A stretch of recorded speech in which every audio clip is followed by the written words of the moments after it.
Hello বন্ধুরা, good morning. তো তোমরা সবাই কেমন আছো? আমি ভালো আছি, আশা করি তোমরাও খুব ভালো আছো। তো আজকেও একটা আমি শর্ট ভিডিও নিয়ে এলাম তোমাদের সাথে। কিছু কথা তোমাদের সাথে বলবো। তো গুড়িয়ার ব্যাপারে তো আমি অনেক কথাই তোমাদের বলেছি যে আমি একটা গুড়িয়াকে নিয়ে একটা ভিডিও আমি করেছিলাম, ভেলোর কেন যায় সেটা নিয়ে দেখবে একটা ভিডিও আছে। আমি আজকের ভিডিওটাতে আমি লিঙ্কটা আমি শেয়ার করে দেবো ডিসক্রিপশান বক্সে, তোমরা চেক আউট করে নিতে পারো যে ভেলোর কেন যায়। তাও আমি একটুখানি তোমাদের বলে দিই যে গুড়িয়া ভেলোর যায়, ওর বোন ম্যারু ট্রান্সপ্লান্ট হয়েছিল, ওর থ্যালাসেমিয়া ছিল, সেই জন্য ওকে এখনও পর্যন্ত ভেলোর যেতে হচ্ছে। ও 3 মাস বয়স থেকে ভেলোর মানে যাচ্ছে। 3 মাস বয়স যখন, তখন থেকে এখন তার 16 বছর বয়স। তো এখনও পর্যন্ত তাকে যেতে হয়, কিছু প্রবলেম এখনও আছে সেইগুলোর জন্য। এমনিও একদমই সুস্থ হয়ে গেছে, যেই প্রবলেমটা ওর ছিল সেটা এখন আর নেই, তবে অন্য কিছু প্রবলেম আছে, কিছু গাইনিক প্রবলেম কিছু। তো যাই হোক, যার জন্য আমাকে এখন এন্ডো ক্লিনিকে ওকে এখন আমি নিয়ে যাই, ওখানে ওর এখন ট্রিটমেন্ট হচ্ছে। তো হেমাটোলজি ডিপার্টমেন্ট থেকে ওকে মানে ওকে ইয়ে করে দিয়েছে, ছুটি দিয়ে দিয়েছে। তো এমনি যখন যাব 2 বছর 3 বছর অন্তরও ওকে দেখাবো, সেটাও চলবে। তো সেরকম কোনো মানে ওটা যে দেখাতে হবে 1 বছর অন্তর যেটা আসতে বলতো, সেটা এখন আর বলে না। তো ওটা একদম মানে স্টেবল আছে, তো সেই জন্য ওখানে আমাকে আর দেখাতে হয় না। তো এখন আমাকে এন্ডো ক্লিনিকে যেতে হয়। এন্ডো ক্লিনিকে গিয়ে এখন মানে গুড়িয়াকে দেখাতে হয়। গুড়িয়ার মানে ছোট থেকে পশু পাখিকে মানে নিয়ে ওর খুব মানে ওর মানে ওগুলো নিয়ে ও খুবই মানে ভালোবাসে আর কি। পশু পাখি খুব দয়া মায়া আর কি। হ্যাঁ, মানে আমাদের সবারই বলতে গেলে পশু পাখি আমিও খুব ভালোবাসি। তো গুড়িয়ার বাবাও খুব ভালোবাসে। গুড়িয়ার বাবার একটা কথা আমি বলি, ও ভালোবাসে কিন্তু এমনিতে ভয় পায়। তবে ও যখন ওরা যখন মানে ইয়েতে ছিল, কী বলে, কোয়ার্টারে যখন ছিল, ছিল, ছোটোবেলাকার কথা বলছি আমি, আমার শাশুড়ি মায়ের কাছ থেকেই আমার এগুলো আমার শোনা। তো ও যখন ছোট ছিল, তখন কোয়ার্টারে যখন ছিল, আমার শ্বশুরমশাই যখন চাকরি করতেন জিএসপিতে, তখনকার কথা বলছি। তো সেই সময় মানে মানে বাড়িতে বেড়াল ছিল, বেড়াল বাচ্চা পুষেছিল। তো তারপরে এখানে আমরা যখন এলাম সিটি সেন্টারে, এখানে ইয়ে থেকে মানে আমাদের প্লট দেওয়া হয়েছিল, ডিএসপি থেকে আমরা প্লট পেয়েছিলাম, সেখানে শ্বশুরমশাই এখানে বাড়িটা করেছেন। তো এখানে যখন এলো তখন না ওই বিড়ালটার জন্য এত মায়া পড়ে গেছিলো। তো ও প্রতি মাসে মানে একটা করে দুধের কৌটো পাশের বাড়ি কাকিমাকে দিয়ে আসতো, যে যাতে করে বিড়ালটার মানে খাওয়া দাওয়ার কোনো অসুবিধা না হয়, খেতে পায় ভালোভাবে, সেই জন্য। তো তো সেই জন্য বলছি, মানে আমাদের বাড়ির সবাই মানে একটা পশু পাখির প্রতি মায়া দয়া। তোমরা তো ভিডিওতেও দেখবে হয়তো, যে কোনো কোনো ভিডিওতে আমি দেখাই, সব ভিডিওতে পারি না। আমি রাস্তার কুকুরকেও খেতে দিই। আমার পাড়াতে প্রচুর কুকুর আছে, তো সবাই চেনে, সব কুকুরগুলোই আমাদেরকে চেনে। তো সকালে এসে বসে থাকে খাবার জন্য, তো ওদেরকে খেতে দিই। বা যদি কোনো দিন হাঁটতে যায়, তো সেখানেও আমি যদি ঘরে যদি রুটি থাকে বা পাউরুটি থাকে বা বিস্কুট নিয়ে যায়, ওখানেও রাস্তাতে অনেক কুকুর আছে, তো আমাকে চিনে গেছে। তো ওরাও দৌড়ে দৌড়ে আসে, আমাকে দেখতে পেলে দূর থেকে দেখেই চিনে যায়, দৌড়ে আসে কাছে। তো খুবই মায়া লাগে। তো ওদেরও আমি খেতে দিই। আমি কথা বলছি, আমার বিয়ের আগে আমাদেরও একটা কুকুর ছিল, ওই পমেলিয়ান ডগ যেগুলোকে বলে, ওই ওই ধরনের কুকুর ছিল, লুসি নাম ছিল। তো প্রায় 11-12 বছর বেঁচে ছিল, তারপরে সে মারা যায়। তো তারপরে আমি ভেবেইছিলাম যে আমি আর এসব কিছুই পুষবো না, কারণ খুবই মায়ার জিনিস। তো মরে গেলে সত্যি খুব খারাপ লাগে। তবে গুড়িয়া ছোট থেকে খুব জেদ ছিল যে আমি একটা কুকুর পুষবো। রাস্তার কুকুরকে প্রচণ্ডভাবে ঘাঁটতো, আর ডাক্তার ওকে বারণ করে দিয়েছিল যে এমনি কোনো রকম পেট মানে যেমন বাড়িতে না থাকে, বা পেটের সাথে যেন ও কোনো রকম না মানে মেশে, বা হাত না দেয়, না ঘাঁটে, এরকম আর কি। মানে ট্রান্সপ্লান্টের পরে ডাক্তার মানে বলে দিয়েছিল যে ওকে একটু সাবধানে থাকতে হবে, এরকম পেশেন্টদেরকে একটু সাবধানে রাখতে হয়।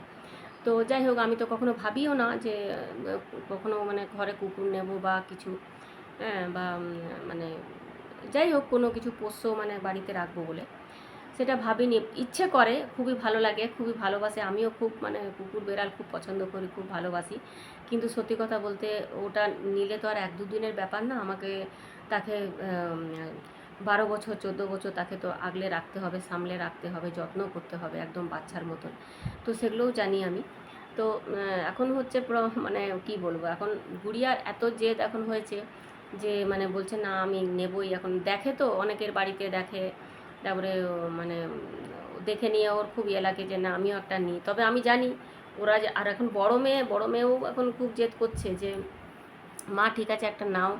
আমি জানি ওরা কেউ করবে না, হয়তো দুদিনই করবে, তারপরে সেই আমাকেই করতে হবে, আমাকে বা আমার হাজব্যান্ডকে করতে হবে। তো মানে বেশিরভাগটাই হয়তো আমার উপরেই পড়বে, সেটা আমি জানি। কিন্তু আর এখন আসলে মানে বাড়িতে এই রকম পরিস্থিতি, এইরকম ঝামেলা, এই যে যাই হোক, এখন সবারই এই যে ডিউটি, স্কুল, হ্যাঁ, বড় মেয়েও এখন কাজে যাচ্ছে আসছে, আরও এখন ওর এখন ক্লিনিক খোলার এখন ওর একটা ব্যাপার আছে, এমডিএসটা করে এখন ওর ক্লিনিক খোলার ব্যাপার। এগুলো আমি এখন বলছি না, কারণ এগুলো বিস্তারভাবে আলোচনা করব আমি পরে। তো অনেকটাই এখন সত্যি কথা আরও মনে হচ্ছে যেন আরও মানে ব্যস্ততার জীবন হয়ে যাবে সত্যি কথাই। তারপরে আমার বুটিক এসব নিয়ে আমি তো খুবই ব্যস্ত। আমি যে আবার যে একটা পোষ্য আমি বাড়িতে রাখবো, তাকেও তো একটা যত্ন, তাকেও মানে একটা আগলাতে হবে, যত্ন, একদম বাচ্চা শিশুর মতন ওকে সেইভাবে মানুষ করতে হবে। তো এখন ভাবছি যে কি করব, আমারও নেওয়ার ইচ্ছে, বা গুড়িয়া তো সমানে সে মানে ইয়ে করে যাচ্ছে যে না দাও বলে, নাহলে ও রাগও হয়ে যাচ্ছে।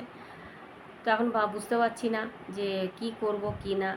আর বলতে গেলে আমাদেরও তো এখন এবারে বয়স হচ্ছে, এখন তো আর সেই বয়স নেই, সেই শরীরও নেই যে কি করব, এতেই সামলাতে পারছি না সত্যি কথা বলতে। তারপরে আবার আমার বাপের বাড়ির আবার চাপটাও আমার আমার পরেই আছে। হ্যাঁ, বাবার শরীর খারাপ, মায়ের সব কিছুটাই দেখতে হয়, মামা বাড়ি আছে, সেখানটাও আমাকে দেখতে হয়। তো মামা বাড়িকে নিয়েও আমি একদিন ভিডিও বানাবো, তো অনেক কিছু বলার আছে এই ভিডিওতে, আমি আর সেটা আমি বলতে চাই না, আলাদা করে আমি বানাবো।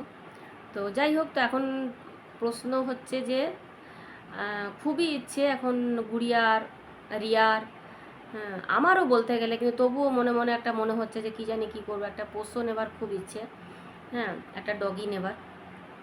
তো আমরা দেখেও এসেছি, আমাদের এখানে কাছেই এখানে আছে পেট হাউস আছে, এখানে অনেক আছে, দুর্গাপুরে প্রচুর এখন আছে।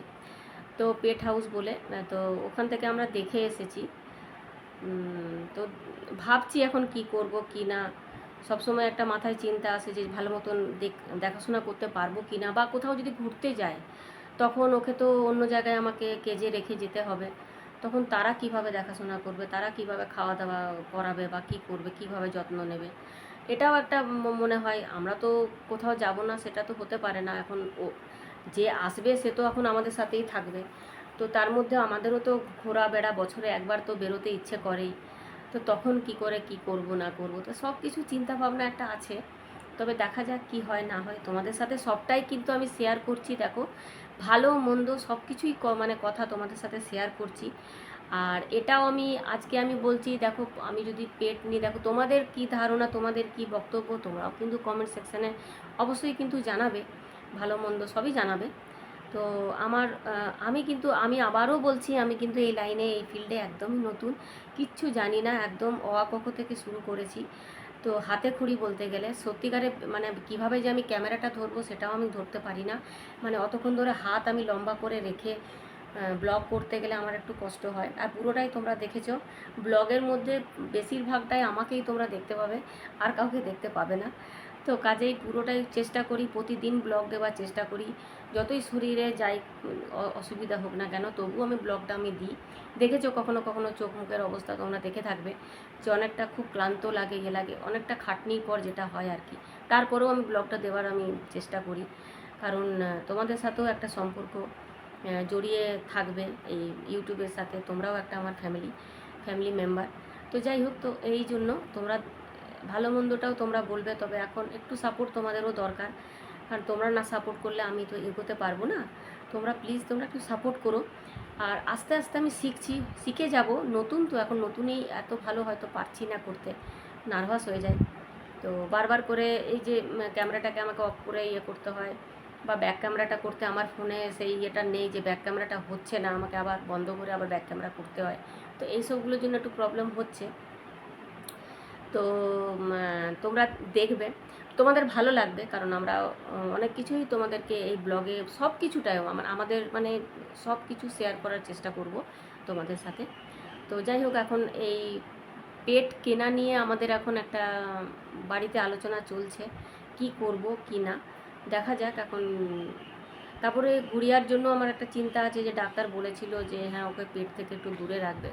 এখন সুস্থ সম্পূর্ণ, তবুও আমি আরেকবার চেষ্টা করব যে ডাক্তারের সাথে যদি আমার কথা হয় তাহলে আমি কথা বলে তারপরেই আমি নেওয়ার আমি চেষ্টা করব। তো দেখছি কি করা যায় না করা যায়। তবে আজকের ভিডিওটা যদি তোমাদের ভালো লেগে থাকে প্লিজ কিন্তু একটু লাইক, সাবস্ক্রাইব আর কমেন্ট একটা জানিও, নিশ্চয়ই জানিও কিন্তু তোমাদের কেমন লাগছে, আমার ভিডিওগুলো তোমাদের কেমন লাগছে। আর ভালো লাগলে অবশ্যই লাইক করবে, আর যারা সাবস্ক্রাইব করনি তারা অবশ্যই কিন্তু সাবস্ক্রাইব করবে।